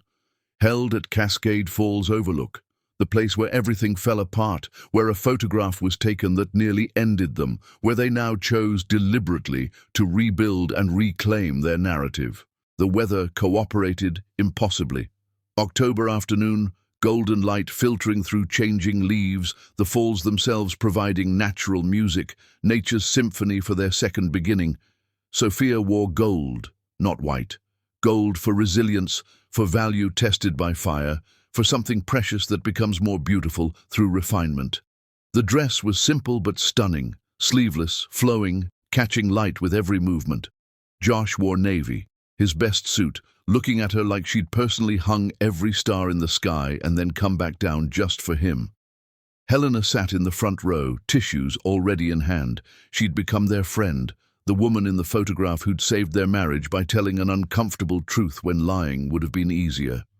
Beside her sat Josh's therapist colleague from the retreat, witnessing the outcome of their therapeutic work made manifest. Sophia's grandmother flew in from Jamaica, 84 years old and fierce, dabbing tears while smiling proudly. She'd been married 59 years before her husband passed, knew something about fighting for love. "You're doing the hard thing," she'd told Sophia that morning. "The right thing is usually the hard thing." Josh's mother sat across the aisle, holding hands with her new partner, a relationship she'd finally allowed herself after Josh's father's death. She'd learned from watching her son that vulnerability wasn't weakness, that asking for help was strength. Rebecca, Sophia's assistant, stood as maid of honor, having watched the entire saga unfold from the office front row. Josh's college roommate Marcus stood as best man, the friend who'd talked him through panic attacks at 3 a.m. when Josh thought he'd lost everything. The officiant, a woman named Carmen who specialized in vow renewals, began with words that hit like a blessing. "We're gathered to witness Josh and Sophia renew their commitment. This isn't traditional, this isn't about perfection, this is celebrating choosing love after it's been tested by fire, after it's been broken and rebuilt. After both people have looked at their marriage and said, this is worth fighting for, not the marriage we thought we had, the marriage we're brave enough to build." Josh went first. His voice shook but held strong, carrying across the clearing. "Sophia, 11 years ago I promised to love you. I kept that promise, but I broke others along the way. I disappeared into work. I hid my struggles. I let shame dictate my choices. I made you lonely in a marriage that was supposed to be a partnership. Today, standing here after everything, I make new promises, real ones, hard ones. I promise to come home, not just physically but emotionally, to tell you the truth, even when it's uncomfortable, even when it makes me feel weak. I promise to chase my dreams with you beside me, even when beside me means 3,000 miles away, connected by phone calls and faith. I promise that when I'm scared, I'll tell you instead of working late. When I'm struggling, I'll call our therapist instead of pretending I'm fine. When I'm 70 years old and we're looking back at our life together, I'll be able to say, I loved Sophia Loren well. Not perfectly, but well. With presence, with honesty, with everything I have." Sophia wiped tears with the back of her hand, her carefully applied makeup already compromised. She took a shaking breath, began. "Josh, You're not perfect, neither am I. We've proven that spectacularly. Today I promise to be imperfect with you, to tell you when I'm lonely or scared or doubting, to let you fail without making you feel small, to hold you accountable without holding grudges. I promise to build a life that's messy and honest and real, not Instagram perfect, but genuine perfect. The kind of marriage where we fight sometimes, but always come back to each other. Where we say hard things because we trust each other to handle them. Where distance might separate our bodies, but never our commitment. When we're old and grey and telling our grandchildren about our life together, I'll still choose you. Every single day, in every moment, across every mile. You're my home, Josh Brolin. Wherever you are, that's where I belong. They exchanged rings, the same ones from their courthouse wedding, now worn and scratched and imperfect, tangible proof that beautiful things bear the marks of being truly lived in. You may kiss your wife. Again. Better this time. The crowd laughed. Josh pulled Sophia close, kissed her deeply, while everyone cheered and applauded. When they pulled apart, both were crying openly. Helena stood during the reception, held in a restaurant overlooking the falls, and raised her glass. I want to say something. As the woman in the photograph that almost ended this marriage, as the therapist who watched these two people do the hardest work I've ever witnessed, thank you for letting me witness its resurrection. Most couples don't make it. Most people run when things get hard. But you two fought for this. You did the terrifying work of being completely honest with each other. That's real love. Not the easy kind. The kind that grows stronger at the broken places. Congratulations, and good luck in Seattle. You've earned this happiness. The reception was joyful. Dancing, laughter, toasts that made people cry and laugh simultaneously. Josh and Sophia moved through it together, hands clasped. Not because they had to, but because they wanted to. Because after everything, touching each other felt like coming home. During their first dance, to the same song from their original wedding, a deliberately sentimental choice, Josh whispered against Sophia's hair, "I leave for Seattle tomorrow, for real this time. I know, I packed your suitcases. I'm going to miss you every second." Good. That means we have something worth coming back to. That means these 6 months matter. What if I can't do it? What if I get out there and can't handle being alone? Sophia pulled back, looked him in the eyes. Then you call me, and we figure it out together. That's the whole point. We don't suffer alone anymore. That night, home in their bed, they sat surrounded by gifts and cards, exhausted and happy, and terrified and hopeful all at once. "We did it," Sophia said, still in her gold dress, too tired to change. "We did. We actually got married twice to the same person. Best decision I've made twice." The next morning, they made pancakes together one last time before Josh left. Because routines mattered. Because small rituals held marriages together across distance. Because choosing to make heart-shaped blueberry pancakes when you're about to separate for 6 months is the kind of defiant hope that builds real love. At the airport, their second goodbye in a week, but this one with more finality, they said everything that needed saying. "Call me tonight? Every night without fail. I love you. I love you more." Josh grinned through tears. "Watch me prove it." That night, Josh video-called from his empty Seattle apartment. They talked for 3 hours, sometimes about logistics, and sometimes about nothing, filling the physical distance with words and laughter and the comfortable silence of two people who know each other completely. Over the next 6 months, they proved what they'd promised. Josh sent morning texts. "Good morning, beautiful. Day 47 without you, still counting down." Sophia sent evening photos. "Sunset from our back porch. Wish you were here to see it with me." They visited once, at the 3-month mark, meeting in San Francisco for a long weekend that felt like a honeymoon. But mostly, they just missed each other, and stayed committed anyway. Distance couldn't break what honesty had built. When Josh came home after 6 months, walked through their door with his Seattle apartment already packed up behind him, the museum project complete and triumphant, he pulled Sophia into his arms and just held her. They stood in their entryway for 15 minutes, not talking, just breathing each other in. "Welcome home," Sophia whispered finally. "I never left," Josh replied. "Not where it matters." Years later, someone at a wedding Sophia was planning asked her the secret to a good marriage. The bride was young, nervous, asking for wisdom Sophia wasn't sure she had. She smiled, thought about photographs and therapy and 500 copies of betrayal, thought about pancakes and promises and 6 months apart that proved everything. "There's no secret," she said honestly, "just two people choosing each other again and again, in big moments and small ones. When it's easy and especially when it's impossibly hard, that's not magic, that's work.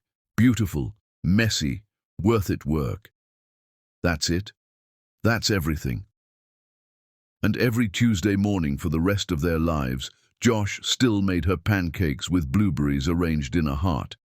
Some traditions were worth keeping, some promises were worth the daily choice to honor them. On their 20th anniversary, sitting at Cascade Falls watching the sunset, Sophia said, "You know what I'm grateful for?" "What?" "The photograph, the breakdown, the almost ending." Josh looked at her surprised. "Really?" "Really. Because we wouldn't have this without it. We'd still be that couple sleepwalking through life, pretending everything was fine while slowly dying inside. Sometimes things have to completely fall apart before you can rebuild them right." Josh kissed her temple. "Best worst thing that ever happened to us." "Exactly." They sat watching the falls. Two people who'd chosen each other 3 times now. First at a courthouse, then at a vow renewal, then every single day after. Some love stories are simple, some are complicated. Theirs was both, and that made it real.